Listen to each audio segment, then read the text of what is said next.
আরে কিসের এত ক্ষমতা? উষ্টা খেলে নখ ভেঙে যায়, গাড়ির নিচে পড়লে পিষে যেতে হয়, পানিতে পড়লে ডুবে যেতে হয়, ছাদ থেকে পড়লে দুমড়ে মুচড়ে যেতে হয়, আগুন লাগলে পুড়ে যেতে হয়। আমরা এত দুর্বল মানুষ, কিসের এত আমাদের ক্ষমতা? 20 কিলোমিটার বেগে দৌড়ানোর ক্ষমতা, অথচ আল্লাহ এই দুইটা পা দিয়ে 60 বছর দাঁড় করায় রাখে, এমন পা যেখানে একটা কাঁটা ঢুকে যায়। এই একটা ছোট্ট কাঁটা আর সুই ঢুকে গেলে হাঁটার ক্ষমতা নাই কারো ব্যথায়। এত দুর্বল মানুষকে কে সোজা সাবলীল করে হাঁটায়? তাহলে ইবাদত কার হবে? উনি সালাতে ডাকলে ঘুমায় থাকার ক্ষমতা ওনার বান্দাদের আছে? যারা ঘুমিয়ে থাকে তারা কি কৃতজ্ঞ নাকি অকৃতজ্ঞ? আল্লাহ সুবহানাহু ওয়া তাআলা কোরআনুল কারীমে বলছে, ইয়াউমা লা ইয়ানফাউ মালুন ওয়ালা বানুন, যেদিন ধন সম্পদ সন্তান সন্ততি কাজে আসবে না, ইল্লা মান আতাল্লাহা বিকলবিন সালিম, সেদিন শুধু উপকৃত হবে বিশুদ্ধ অন্তঃকরণ নিয়ে যে আল্লাহর কাছে যাবে। সিগারেটখোর, মদখোর, জুয়াড়ি, নেশাড়ি, মারামারি করা লোক, দুর্নীতিবাজ, ঘুষখোর, সুদখোর, মিথ্যাবাদী, মিথ্যুক, নাচ গান করনেওয়ালা, এদের হৃদয় বিশুদ্ধ? নাকি 5 ওয়াক্ত সালাত আদায়কারী, সদা সত্যবাদী, আল্লাহ ভীরু, এদের হৃদয় বিশুদ্ধ? কার? যে জুমার দিন সর্বশ্রেষ্ঠ দিনকে কেন্দ্র করে শেভ করে, তার হৃদয় বিশুদ্ধ না? এদেশের শেভের দিন কোন দিন বলতে পারেন? এদেশের শেভের দিন কোন দিন বলতে পারেন? বিয়ের দিন শুক্রবার, শেভের দিন শুক্রবার। এই দেশে সিনেমা নাটক রিলিজ হয় কোন দিনে বলতে পারেন? কেন? সবার বন্ধ, সময় আছে সিনেমা দেখবে, এই জন্য শুক্রবারে সিনেমা নাটক বের হয় এদেশে। রমাদানের পর ঈদ আসে, ইবাদাহ, কুরবানি আসে, ইবাদাহ। ওরা জেনে গেছে, ইহুদি নাসারারা, মুনাফিকদের অনুসারীরা জেনে গেছে, এখানকার মুসলিমরা আল্লাহর পক্ষ থেকে দেওয়া আনন্দ, ঈদের আনন্দ, আল্লাহর ইবাদত সৎ পথে না থেকে সিনেমা নাটকে মজে উঠবে, মেতে উঠবে। তাই ওরা ঈদ কুরবানি কেন্দ্র করে ওরা সিনেমা নাটক বানায়। ওরা জানে সবার ছুটি, চাকরি নেই, বাকরি নেই, বেতন আছে। এমন সুযোগের সময় ওরা নিজ পিতামাতা নিজের কোরআনের অজ্ঞতা দূর করবে না, আলিফ বাতা বলতে পারে না, তা শিখবে না, সালাতের রুকু, এই যে আহকাম হুকুমগুলো ওরা জানে না, তাসবিহ তাহলিলগুলো ওরা জানে না, ওরা শিখবে না, ওরা সিনেমা নাটক দেখবে। মুনাফিকদের অনুসারীরা জেনে গেছে যে আমরা নামে মুসলমান, সময় পেলেই সিনেমা দেখব, সময় পেলেই নাটক দেখব, এজন্য ওরা জানে কখন আমাদের বন্ধ, সে অনুযায়ী সিনেমা নাটক ওরা করে।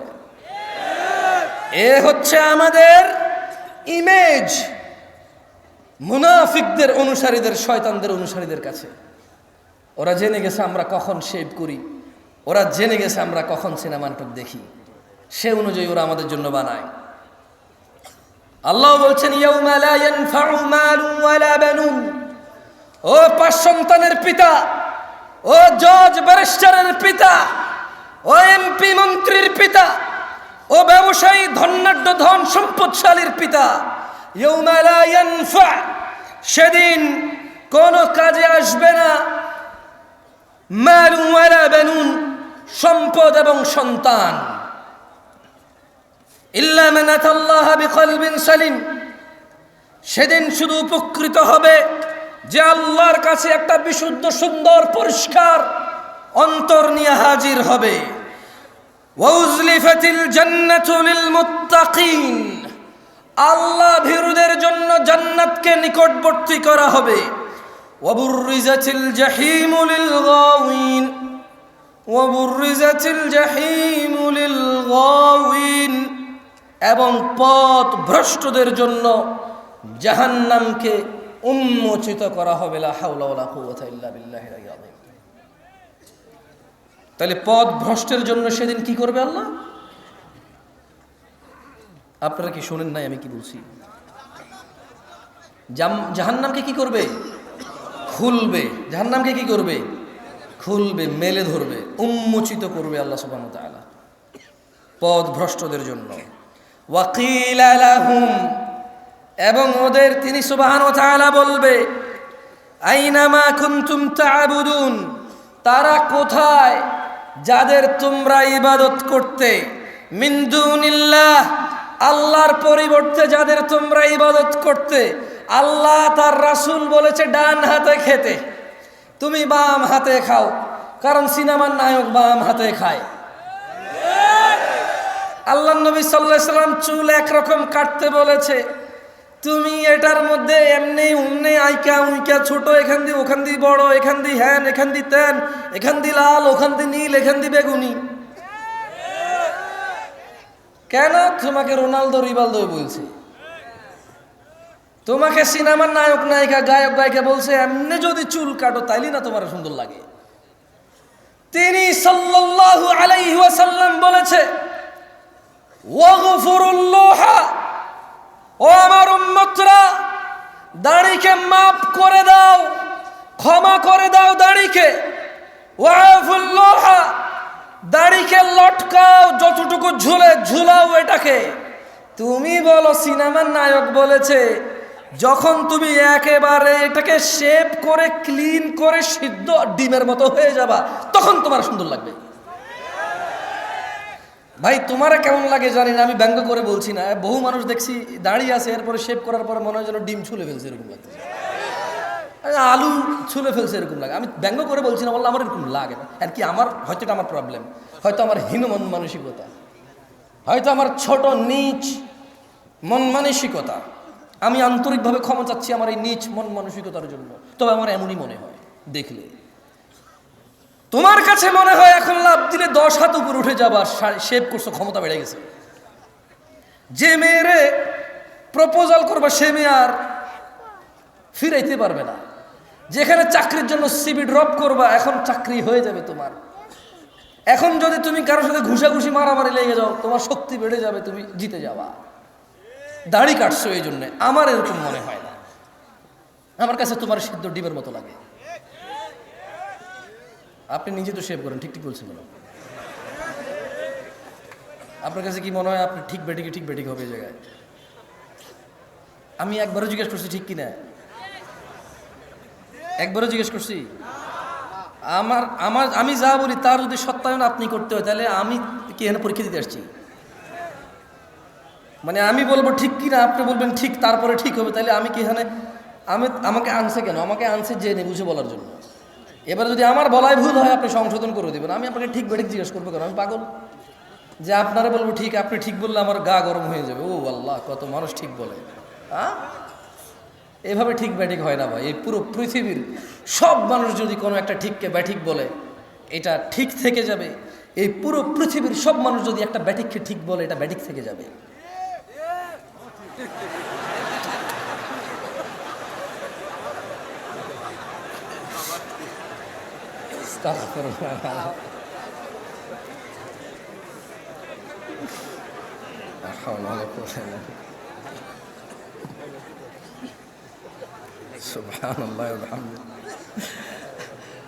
আচ্ছা, আমি 2-3 বার ঠিক কিনা জিজ্ঞাসা করবো, আপনারা জবাব দিবেন। তাইলে আশা করি মনের ভিতরে যেটা এতক্ষণ না বলতে পারার কষ্টটা চলে যাবে। ঠিক কিনা? ঠিক কিনা? ঠিক কিনা? কি ঠিক? এই দেশে ঠিক কিনা বলার পরে যে ঠিক বলে সবাই, এটার কোনো ঠিক থাকা দরকার নাই। এই ঠিক কিনাটাই ঠিক, বুঝছেন? কোনো সাবজেক্ট হওয়া লাগবে না, ঠিক কিনা এটাই একটা সাবজেক্ট, এটাই ঠিক। এবং ধরেন আমি বলি আমাদের অবস্থা এমন, আমি দেখলাম যে ধরেন এক্স ওয়াই রে ঘুষি দিছে, আমি হইলাম জেড, এটা দেখছি। এক্স ওয়াই রে ঘুষি দিছে, আমি জেড দেখছি। এখন এক্স এসে যখন আমার বলো যে জামশেদ ভাই কোন জীবনে বেয়াদবি দেখছেন? না। আপনাদের সাথে কোনোদিন বেয়াদবি করছি? না, আসলে করেন নাই। ভাই আমি মারছি? না, আমি তো দেখি নাই। কারণ আমার বিচারক মানছে তো একদম জীবন আমার সাথে বেয়াদবি করে নাই। আপনাদের সামনে জীবনে বেয়াদবি খুশি কোনোদিন 2 কথা হয়েছে ভাই? কোন ভাই? এগুলোকে যখন যখন ফুলাই আমার সাক্ষী মানে না আসলে বেয়াদবি কোনোদিন করেন না ভাই আপনি। তো এগুলো হচ্ছে আমাদের মানে একেবারে রক্তে মিশে গেছে এই জিনিসগুলা। অন্যায় দেখার পরও যখন আমার বিচারক মানা হয়, আমি বলি যে না, ছেলেটা তো সম্মান করছে আমার। মানে সিগারেট আল্লাহর সামনে খায়। কার সামনে খায়? আল্লাহর সামনে খায়। এটাতে বেয়াদবি নাই। বলে যে ছেলে খুব ভালো, জীবনেও বেয়াদবি করে নাই, মাঝে মধ্যে সিগারেট খায় মনে হয়, আমাকে দেখি এভাবে হাত এইভাবে রেখে দেয় পিছনে, হ্যাঁ মানে আমার সামনে খায় না। এই হলো যে ছেলের আদব, ওনার সামনে খায় না, এই জন্য ছেলের আদব। আল্লাহর সামনে খায় কোনো সমস্যা নাই। আল্লাহ আমাদেরকে বুঝে তৌফিক দান করে। যাই হোক, শোনো ছোট ভাই আমার, তোমাদের সামান্য কিছু নসিহত করে চলে যাব। আমার প্রাণ প্রিয় দিনী ভাই, আল্লাহ সুবহানাহু ওয়া তাআলা আমাদের সৃষ্টি করেছেন সুন্দরতম অবয়বে, এবং তিনি যেভাবে চেয়েছেন ঠিক সেভাবেই তিনি আমাদের সৃষ্টি করেছেন। যেমনটা তিনি কোরআনুল কারীমে বলেন, হুয়াল্লাযী ইউসাউবিরুকুম ফিল আরহামি কাইফা ইয়াশা, তিনি মাতৃগর্ভে যেভাবে ইচ্ছা তোমাদের আকৃতি গঠন করেন। আমাদের আকৃতি কে গঠন করেছে? বিয়ে শাদী, অমুক মেয়ে সুন্দরী, অমুক ছেলে সুন্দর, এই জন্য তোমার সময় আসার অপেক্ষা না করে জেনা ব্যভিচারে লিপ্ত হয়ে, দাঙ্গা ফাসাদে লিপ্ত হয়ে যেও না। তিনি সুবহানাহু ওয়া তাআলা যেভাবে খুশি, উনি যেটা ইচ্ছা করেছেন, পছন্দ করেছেন, এভাবেই তিনি মেয়ে অথবা ছেলে, তোমাকে অথবা তোমার বোনকে, তোমাকে অথবা তোমার স্ত্রীকে, তোমার বাবা অথবা তোমার মাকে সৃষ্টি করেছেন, যেভাবে তিনি ইচ্ছা করেছেন। সময় আসার পূর্বে জেনা ব্যভিচারে লিপ্ত হয়ে সমাজ জাতি বিশৃঙ্খল করে তুলিও না তোমরা। সামাজিক ফিতনা ফাসাদ, পারিবারিক দ্বন্দ্বে তোমরা নিজেরা একে অপরের ধ্বংস কামনা করিও না। গান বাজনা থেকে বিরত থাকো। ইয়া শিবাব, হে যুবকরা, আহলুল মুনাফিকদের ফাঁদে পা দিও না। তারা চায় তোমরা গান বাজনায় মেতে থাকো, অথচ আল্লাহ সুবহানাহু ওয়া তাআলা সূরা লুকমানে বলেন, وَمِنَ النَّاسِ مَن يَشْتَرِي لَهْوَ الْحَدِيثِ لِيُضِلَّ عَن سَبِيلِ اللَّهِ بِغَيْرِ عِلْمٍ وَيَتَّخِذُهَا هُزُوًا أُولَئِكَ لَهُمْ عَذَابٌ مُهِينٌ। আর মানুষের মধ্যে কেউ কেউ আল্লাহর পথ থেকে বিচ্যুত করার জন্য অসার বাক্য কিনে নেয় জ্ঞান ছাড়াই, এবং আল্লাহর দেখানো পথ নিয়ে ঠাট্টা বিরূপে মেতে ওঠে। তাদের জন্য রয়েছে অবমাননাকর শাস্তি। রাসূল সাল্লাল্লাহু আলাইহি সাল্লাম বলেন, আমার উম্মতের কিছু লোক মদের নাম পাল্টিয়ে তা পান করবে। তাদের সামনে গায়িকারা বিভিন্ন বাদ্যযন্ত্র সহকারে গান করবে। আল্লাহ তাআলা তাদের ভূগর্ভে বিলীন করে দেবেন এবং কিছুকে আকৃতি বিকৃত করে দেবেন। ইয়া শিবাব, গান বাজনা থেকে বিরত থাকো। আহলুল মুনাফিকরা চায় তোমরা তোমাদের সুন্দর জীবন ও যৌবন গান বাজনায় মেতে উঠে, গান বাজনায় ভুলে গিয়ে নিজেদের ভবিষ্যৎ, নিজেদের দিন, আখলাক, চরিত্র, নিজেদের জীবনের গুরুত্ব, যৌবন তোমরা বিসর্জন দাও। তারা চায় তোমরা, তারা যেভাবে নাচে সেভাবে নাচো, যেভাবে নাচায় সেভাবে নাচো। তোমরা তাদের অ্যালগরিদমে চলে আসো। তারা আজকে এই গান, কালকে ওই গান, আজকে এই সিনেমা, কালকে ওই সিনেমা, পরশু অমুক সিনেমা চলে আসছে, আসতেছে, আসবে, বানাইছে, বানাবে, বানাতে পারে। তোমাদের একটা চক্রের ভিতরে তারা রেখে দিয়েছে। ইয়া শিবাব, হে যুবকরা, আহলুল মুনাফিকদের ফাঁদে পা দিও না। তারা চায় তোমরা নেশায় মত্ত হয়ে তোমরা তোমাদের জীবনটাকে জাহান্নামের দিকে ঠেলে দাও। তারা চায় তোমরা নেশায় মত্ত হয়ে, নেশায় নিজেকে উজাড় করে দিয়ে, উৎসর্গ করে দিয়ে তারা চায় তোমরা জাহান্নামের নিকটবর্তী হয়ে, জাহান্নামের গভীরে গহ্বরে তোমরা বিলীন হয়ে যাও। তারা চায় তোমরা শয়তানের ফাঁদে পা দাও, তোমরা আল্লাহ দ্রোহিতায় মেতে ওঠো। তারা চায় তোমরা নেশা করে আল্লাহ ও তার রাসূলের দ্রোহিতায় মেতে ওঠো। অথচ আল্লাহ সুবহানাহু ওয়া তাআলা চায় তোমরা সফল হও, সফলতার দিকে আসো। তিনি সুবহানাহু ওয়া তাআলা বলেন, ইয়া আইয়ুহাল্লাযীনা আমানু, হে তোমরা যারা ঈমান এনেছো।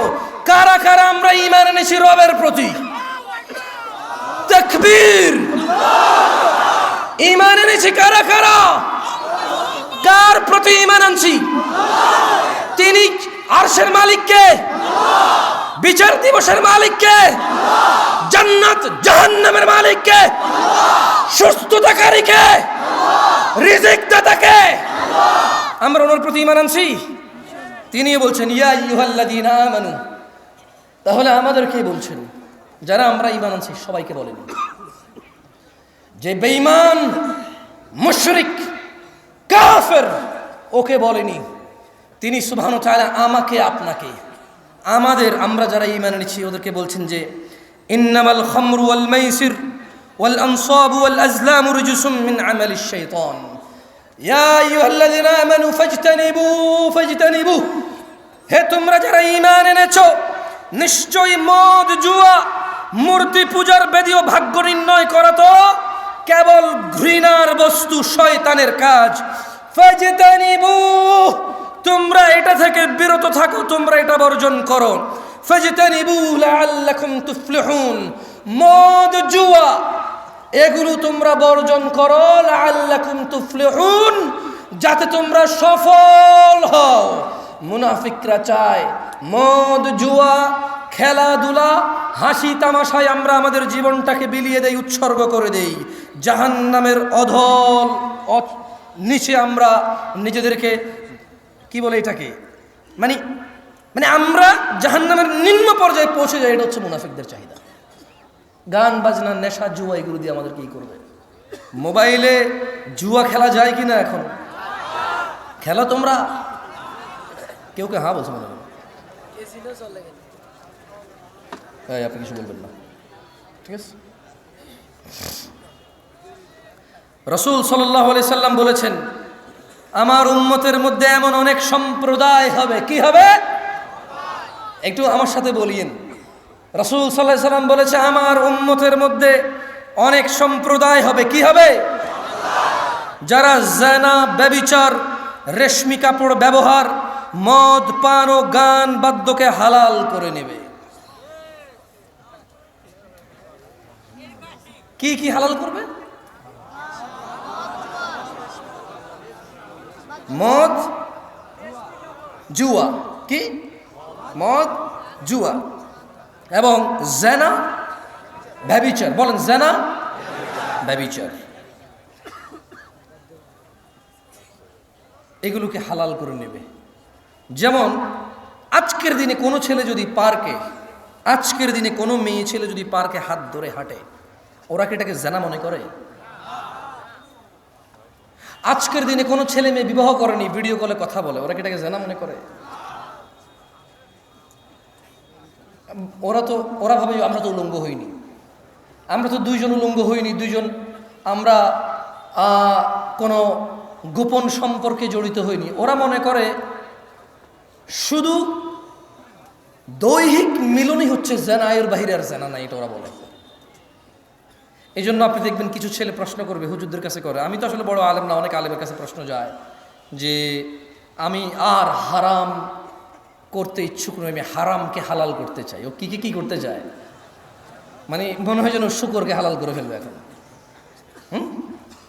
কুকুর হালাল করে ফেলবে, যেমন সুদকে হালাল করছে এরা। নিয়েন না, মনে কষ্ট নিয়েন না, লজ্জা পাইয়েন না। এই তোমাদের যে ক্যামেরাগুলো তোমরা এখন ঘুরাবা না, কেমন? একদম যেভাবে সেভাবে স্টিল থাকুক। আমি কাউকে লজ্জা দিতে চাই না। যাদের হাতে মোবাইল আছে বন্ধ করে দাও, 2 মিনিটের জন্য আবার তোমরা চালু করি, আমি একটা পরীক্ষা নেব। যাদের হাতে মোবাইল আছে তোমরা বন্ধ করে দাও। যেগুলো চলতেছে এগুলো তো কাউকে দেখা যাচ্ছে না। আমি যে প্রশ্ন করবো, স্টেজের আশেপাশে আপনারা কেউ হাত তুলিয়েন না, কেমন? কারণ ওই ক্যামেরায় চলে আসবে তো। আমি চাই না আমার কোনো মুসলমান ভাইকে আমি অপমান করি, এটা আমি চাই না। আমি চাই না ওর সম্মান নিলামে উঠে যাক, ফেসবুকে উঠে যাক, ইউটিউবে উঠে যাক, এটা আমি চাই না। আমি চাই ইসলাহ, সংশোধন। আমি কি চাই? সংশোধন। আমি একটা প্রশ্ন করব, আপনারা সত্যি জবাব দিবেন আমাকে, কথা দেন। লজ্জার কিছু নেই, কেউ কারোর দিকে তাকাবেন না, কেমন? এখন আমি আপনাদের একটা প্রশ্ন করব, আপনারা জবাব দিন, এবং কেউ কারো দিকে তাকায়েন না। এটা দুষ্টামির কিছু না, এটা আফসোসের কিছু, এটা লজ্জাস্কর কিছু। এটা মানে মাথা নত হয়ে নাকে খত দেওয়ার চাইতে বেশি লজ্জাস্কর কিছু আমি জিজ্ঞেস করব। এটা আফসোস, আফসোসের কিছু, হাসি তামাশার কিছু হবে না। তবে আমি অনুরোধ করব, কেউ কারো দিকে তাকাবেন না, কেউ কারো দিকে ক্যামেরা করবেন না, সত্যি করে জবাব দিবেন। আমি শুধু ইসলাহের জন্য জিজ্ঞেস করতেছি। যারা যারা আজকে ঈশান নামাজ পড়েন নাই এখনো, রাতের বাজে 11:30, যারা যারা আজকে ঈশান নামাজ এখনো পড়েন নাই তারা হাত তোলেন। কেউ কারো দিকে তাকায়েন না, কেউ কারো দিকে তাকায়েন না, সবাই নিচের দিকে তাকান, নামান। ওয়াল্লাহি যা আমি দেখছি, আমি এই স্টেজ থেকে যা দেখছি, এরা যা দেখছে, তা যদি আপনারা সামনের যারা আছেন দেখতেন, লজ্জায় মাথা নত হয়ে যেত। এ হচ্ছে আমাদের ইসলাম, এ হচ্ছে আমাদের ইসলাম। বাবার লজ্জা করে না তার ছেলে বেনামাজি, শ্বশুরের লজ্জা করে না তার মেয়ের জামাই বেনামাজি, মেয়ের জামাই লজ্জা করে না শ্বশুর বেনামাজি, বড় ভাইয়ের লজ্জা করে না ছোট ভাই বেনামাজি, ছোট ভাইয়ের লজ্জা করে না বড় ভাইয়ের সামনে বেনামাজি। সমাজের চেয়ারম্যান মেম্বার নামাজ চলা অবস্থায় তার জনগণের সামনে সে বেনামাজি অবস্থায় বসে থাকে, অথচ সে জনপ্রতিনিধি। বিচারকের লজ্জা করে না ওই সম্মানজনক জায়গা থেকে সে বেনামাজি। বিবাহের মধ্যে দোষের মধ্যে আসে না যে ছেলে নামাজ পড়ে না, এখানে বিবাহ দেওয়া যাবে না, এটা দোষের মধ্যে পড়ে না। এদেশে ব্যবসা বাণিজ্যের পার্টনারশিপ করার জন্য, চাকরি বাকরি করার জন্য সলাতি ছেলেকে গুরুত্ব দেওয়া হয় না, কারণ এদেশের মানুষ বলে বোরখার ভিতরে শয়তান বেশি, নামাজেরই বেশি খারাপ। ও নিজে নামাজ আদায় করে না তো এই জন্য এটা বলে, অথচ ও জানে না খারাপ আমরা সবাই মুশরিক ও গুনাহগার। খারাপ আমরা সবাই মুশরিক ও গুনাহগার, এটা এক বিষয়, আর মুসলিম ও গুনাহগার এটা আরেক বিষয়। ওকে আমরা বাংলা ভাষায় বয়ান করে বুঝাইতে এখন পর্যন্ত সক্ষম হইনি। গুনাহগার মুসলমান আর গুনাহগার মুশরিক দুটার মধ্যে আসমান জমিনের পার্থক্য আছে। গুনাহগার মুসলমান আল্লাহ শাস্তি দিবে অথবা শাস্তি দিবে না, ক্ষমা করবে, কার ইচ্ছা? আল্লাহর ইচ্ছা। জান্নাতে যাবে, শাস্তি পেয়ে হলেও যাবে।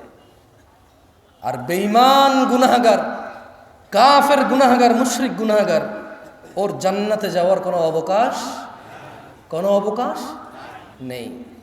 সলাত, নামাজ যে মধ্যখানের অন্তরায়, নামাজ যে মধ্যখানের অন্তরায়, এটা ওকে আমরা বুঝাইতে ব্যর্থ হয়েছি। ও সলাতকে সাপ্তাহিক অনুষ্ঠানে পরিণত করেছে। ও পাঁচতলা মসজিদ এজন্য করেছে কারণ জুমায় জায়গা দেওয়া যায় না, ফজরের জন্য করেনি। ধিক্কার এমন পরিকল্পনাকারীর উপর। আমি জামশেদ মজুমদার বলি, সেই মনীয় লজ্জা পাও তুমি। আমি ব্যক্তিগতভাবে বলি, লজ্জা পাওয়া উচিত তোমার। পাঁচতলা মসজিদ তুমি ফজর, জোহর, আসর, মাগরিব, ইশা 5 ওয়াক্ত নামাজের পরিকল্পনা করে করনি, শুধু জুমার নামাজকে পরিকল্পনা করে করেছো। তুমি সলাতুল জুমাকে সাপ্তাহিক অনুষ্ঠান রীতির আওয়াজে পরিণত করেছো। তুমি সলাতকে সপ্তাহের এক ওয়াক্তে গিয়ে ঠেকিয়েছো। সলাত মুসলমান ও কাফেরের মধ্যে পার্থক্য বুঝাইতে অক্ষম হয়েছে তুমি। মসজিদের সভাপতি, তুমি নিজেই তো সলাত আদায় করো না।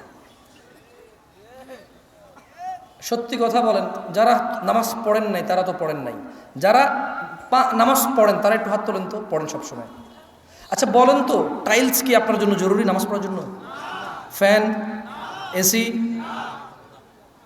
যারা সলাত আদায় করে এত দরকার না, মানে হইলে ভালো, গরম লাগে, ফ্যান চললে বাতাস লাগবে, নালে ঘামা যাবে একটু কিছু।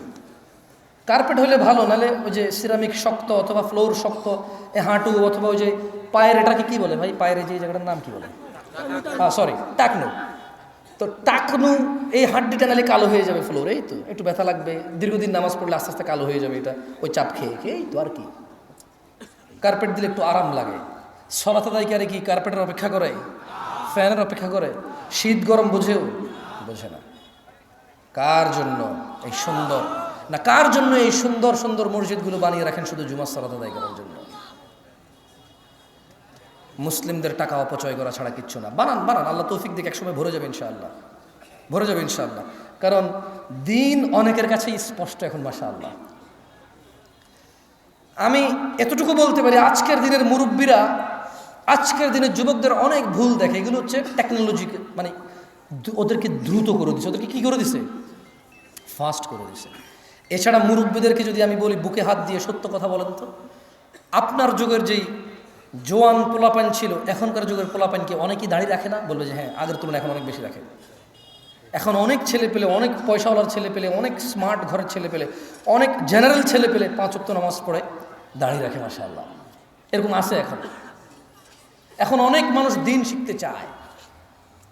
একটা সময় মাহফিলে এত মানুষ, এটা কল্পনা করা যেত মুরব্বীরা যারা আছেন, করা যেত না। এখন মানুষ চায়। আমি আমার বক্তব্য 33 হয়ে গেছে, যেহেতু আপনারা বিরক্ত হন নাই, আমি আর 7 থেকে 8 মিনিট কথা বলে যাব। আমি আপনাদের অনুরোধ করব, আমি সেই দূর থেকে আসছি, অনেক দূর থেকে আসছি আমি। আমার এই আশা, আপনি আস্থা রাখেন। আমি আল্লাহর কাছে অতটুকু কামনা করি, আমি আল্লাহর কাছে বলি যে ইয়া আল্লাহ, যেহেতু আমি যদি কাউকে কিছু শিখাই, সে যদি আমার থেকে শিখে এটা আমল করে, সে যতটুকু পাবে তার থেকে কমবে না, আমাকে তুমি অতটুকু দিবা। সেজন্য আমি আল্লাহর কাছে দোয়া করি, আল্লাহ, আমি যা শিখাই মানুষকে তুমি তা শিখে মানার তৌফিক দান করো, এবং আমাকেও তা পালন করার সর্বোচ্চ তৌফিক দান করো। 6 থেকে 7 মিনিট বা 10 মিনিট কথা বলবো, মনোযোগ দিয়ে শোনেন, দেখেন আপনার জীবন পরিবর্তন হয় কিনা। যদি এতে না হয়, আপনি চেষ্টা করিয়েন, যাতে ইলম অর্জন করার চেষ্টা করেন, যাতে আপনার জীবনটা পরিবর্তন হয়। ইলম ছাড়া জীবন পরিবর্তন আসবে না। আন আবি হুরায়রা রাদিয়াল্লাহু আনহু قال, আপনারা সবাই আছেন? মনোযোগ সহকারে বলেন বিসমিল্লাহ। সুবহানাল্লাহ, সুবহানাল্লাহি ওয়া বিহামদিহি, সুবহানাল্লাহিল আযীম, সুবহানাল্লাহি ওয়া বিহামদিহি, সুবহানাল্লাহিল আযীম। বলেন আল্লাহুম্মা সাল্লি আলা মুহাম্মদ ওয়া আলা আলি মুহাম্মদ কামা সাল্লাইতা আলা ইব্রাহিম ওয়া আলা আলি ইব্রাহিম ইন্নাকা হামিদুম মাজিদ। আল্লাহুম্মা বারিক আলা মুহাম্মদ ওয়া আলা আলি মুহাম্মদ কামা বারাকতা আলা ইব্রাহিম ওয়া আলা আলি ইব্রাহিম ইন্নাকা হামিদুম মাজিদ। দেখেন, আপনাকে কি দিতে পারবো ভাই আমি জানি না, তবে এতটুকু বলি, আল্লাহ নবী সাল্লাল্লাহু আলাইহি ওয়াসাল্লাম বলেছে সুবহানাল্লাহ একবার পড়লে আসমান জমিনের খালি জায়গা নেকিতে পূর্ণ হয়ে যায়। সো আপনি এটা বলছেন, আলহামদুলিল্লাহ। এরপর বলছে আলহামদুলিল্লাহ তামলাউল মিজান, আলহামদুলিল্লাহ বললে কিয়ামতের মাঠে যে পাল্লা হবে, মাপবে, গুনাহ এবং নেকি মাপবে। আলহামদুলিল্লাহ তামলাউল মিজান, আলহামদুলিল্লাহ শব্দটা বললে মিজান ভারী হয়ে যায়।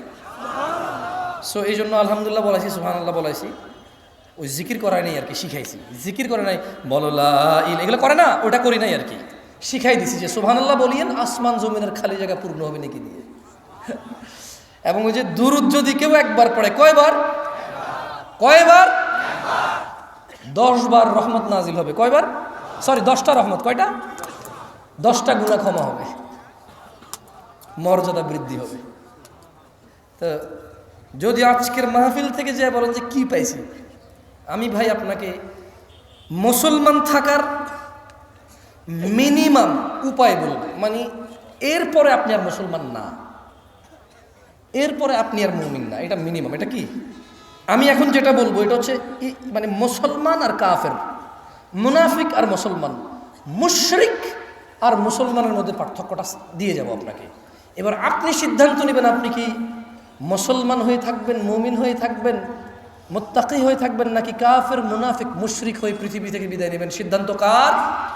আপনাদের। যাই হোক, আন আবি হুরায়রা রাদিয়াল্লাহু আনহু, আবু হুরায়রা রাদিয়াল্লাহু আনহু থেকে বর্ণিত, তিনি বলেন রাসূল সাল্লাল্লাহু আলাইহি সাল্লাম বলেছেন, আমার সাথে একটু বলেন তো, কুল্লু উম্মতি ইয়াদখুলুনাল জান্নাহ। মুখ কি শক্ত হয়ে যাচ্ছে? বলেন আমার সাথে, কুল্লু উম্মতি ইয়াদখুলুনাল জান্নাহ। আমার সমস্ত উম্মত জান্নাতে যাবে। কে বলেছে? রাসূলুল্লাহ। কে বলেছে? সাল্লাল্লাহু আলাইহি ওয়াসাল্লাম। তিনি বলেছেন ইল্লা মান আবা, শুধু আবা জান্নাতে যাবে না। ক্বালু, সাহাবারা বলল, ওয়ামান ইয়াবা ইয়া রাসূলুল্লাহ, কে আবা ইয়া রাসূলুল্লাহ সাল্লাল্লাহু আলাইহি ওয়াসাল্লাম। তিনি সাল্লাল্লাহু আলাইহি ওয়াসাল্লাম বললেন, মান আতাআনি, যেই ব্যক্তি মুহাম্মদ সাল্লাল্লাহু আলাইহি সাল্লামের অনুসরণ করে, দাখালাল জান্নাহ, সে জান্নাতে যাবে। ওয়া মান আসানি, আর যে ইবাদতের ক্ষেত্রে নেকির জন্য, কল্যাণের জন্য, মুক্তির জন্য কোন ইবাদত করে অথচ আল্লাহর নবীর পক্ষ থেকে সাব্যস্ত নয়, সেই হচ্ছে আবা, সেই জান্নাতে যাবে না। আপনি সালাত শেষে দোয়া করবেন, মুনাজাত করবেন, এটা আপনার আর আপনার রবের সর্বোচ্চ আপনার নিরাপত্তা, যে আপনি কার কাছে হাত তুলেছেন, কার কাছে দিবে কে, কবুল করবে কে, কার কাছে চাইবেন, চাওয়া উচিত কার কাছে। তাহলে আপনি নামাজ শেষে হাত তুলবেন কার কাছে? কিন্তু আপনি একা তুলবেন নাকি আপনি ইমাম সাহেব সবাইকে নিয়ে সম্মিলিতভাবে তুলবেন? আর ভাই জবাব জিজ্ঞেস করতেছি না ভাই, শোনেন, আমি জিজ্ঞেস করবো, ভেজাল লাগায়েন না ভাই, এমনিতে ভেজালের শেষ নাই। কি বলি আগে দেখেন, আগে কি বলি দেখেন। আমি আগেই বলছি, আপনি কিছু বললে যায় আসে না, আমি বলতে উঠছি তো, আমি যখন আপনার থেকে বলানো লাগবো আমি নিজে আপনার বলে বলাবো ইনশাআল্লাহ, কেমন? আচ্ছা, নিরাপত্তার বোঝেন ভাই, যাইতে হইব তো নিরাপত্তা, বুঝছেন? কোনি কি দেওয়ার বোঝেন না, মায়ের খাবো নাকি এখন ভাই? অদ্দুর মানে সাহস এখন আমার হয় না যে মায়ের খাবো আর বলবো না, দরকার নাই ভাই, বাইসে থাকলে বহুত কথা কইতে পারবো ইনশাআল্লাহ, বোঝেন নাই? তো আমি ইমাম সাহেবকে বলবো, ইমাম সাহেব, আমি এলাকার মান্যগণ্য মানুষকে বলবো, মান্যগণ্য সাহেব, আমি এলাকার দিন প্রিয়, ইসলাম প্রিয় ভাইকে বলবো, ভাই সলা ইবাদা, দোয়া ইবাদা। সলাৎ শেষে আপনি নিজে দোয়া করবেন নাকি সবাইকে নিয়ে দোয়া করবেন, এটা হাদিস থেকে সলভ করেন, এটা আমি অনুরোধ করব। সহিহ সুন্নাহ দিয়ে এটা সলিউশন করে ফেলেন। আপনি সিদ্ধান্ত নেবেন তো, আল্লাহ আপনাকে স্বাধীনতা দিয়েছেন। আল্লাহ বলেছে, ইন্না হাযিহি তাযকিরা, এই কোরআনুল কারীম হচ্ছে উপদেশ। ফামান শাআ ইত্তাখাযা ইলা রাব্বিহি সাবিলা, তোমাদের মধ্যে যার খুশি স্বাধীন আছো, এটাকে অবলম্বন করবা, যে এটা অবলম্বন করবা সফল হবা, যে অবলম্বন করবে না, আজকে তোমার খুশি চলবে কিন্তু বিচার দিবসে কার খুশি চলবে? বিচার দিবসে। এই শুধু এটা মাথায় রেখে কাজ করিয়েন। তো আল্লাহ নবী সাল্লাল্লাহু আলাইহি ওয়াসাল্লাম বলেন যে কুল্লু উম্মতি ইয়াদখুলুনাল জান্নাহ, আমার সব উম্মত জান্নাতে যাবে আবা ছাড়া। বলল, আবাকে ইয়া রাসূলুল্লাহ সাল্লাল্লাহু আলাইহি ওয়াসাল্লাম? বলল যে আতাআনি, আমাকে ইতাআত করে, আমাকে অনুসরণ করে ইবাদতের ক্ষেত্রে, আমি যা বলেছি করেছি তা করে, সে হচ্ছে আতা করে, আমাকে অনুসরণ করে। আর যে আমাকে অনুসরণ করে না সেই হচ্ছে আবা, সে জান্নাতে যাবে না। সালাতের গুরুত্ব নিয়ে দু চারটা কথা বলে আমি চলে যাব ভাই আমার, শুনেন। عن معاذ بن جبل رضي الله عنه قال رسول الله صلى الله عليه وسلم, আল্লাহ রাসূল সাল্লাল্লাহু আলাইহি ওয়াসাল্লাম বলেন, মুআয ইবনে জাবাল থেকে বর্ণিত, আলা উখবিরুকা বিরাসিল আমরি কুল্লিহি ওয়া আমুদিহি ওয়া যিরওয়াতি সানামিহি, আমি কি সমস্ত কাজের মূল স্তম্ভ ও সর্বোচ্চ শিখর সম্পর্কে তোমাদের জানিয়ে দেব না? কুলতু বালা ইয়া রাসূলুল্লাহ, মুআয ইবনে জাবাল রাদিয়াল্লাহু আনহু বলছেন যে আমি বললাম, হ্যাঁ হে আল্লাহর রাসূল, আপনি আমাদেরকে জানিয়ে দিন। কল, আল্লাহর নবী বলেছে, রাসুল আমরি আল ইসলাম, তিনি বললেন সকল কাজের মূল ইসলাম। সকল কাজের মূল কি? সকল কাজের মূল কি? ওয়া আমুদুহুস সালাহ, আর ইসলামের স্তম্ভ হলো নামাজ। ইসলামের স্তম্ভ কি? সকল কাজের মূল কি? সকল কাজের মূল কি? সকল কাজের মূল কি? সকল কাজের মূল কি? ইসলামের স্তম্ভ কি? ইসলামের স্তম্ভ কি? আপনার যত ইবাদত আছে, সরি মেসিরি বলছি না, আপনার যত ইবাদত আছে এই সবগুলোর মূল কি? ইসলাম। সকল কাজের মূল কি? সকল কাজের মূল কি? এই এত বড়, ওকে কেমন? ও আমুদুহুস সালাহ, আর ইসলামের স্তম্ভ কি? ইসলামের স্তম্ভ কি? স্তম্ভ এই হলো।